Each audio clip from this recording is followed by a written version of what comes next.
How to turn Wi-Fi on when grayed out. If you are not able to turn the Wi-Fi on, if you are opening your control center and clicking on the Wi-Fi icon, and if it is not turning on, then this video is for you.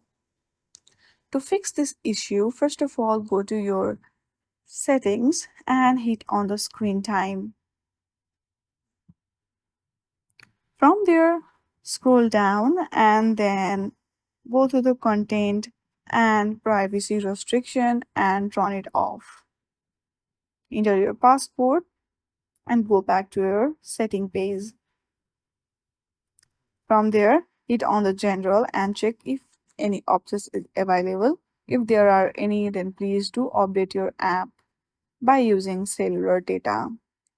Go back and hit on the transfer or reset iPhone and reset all settings. This will surely solve your issue. I hope you like this video. If you like this video, then please do not forget to like and subscribe to our channel. Thank you for watching.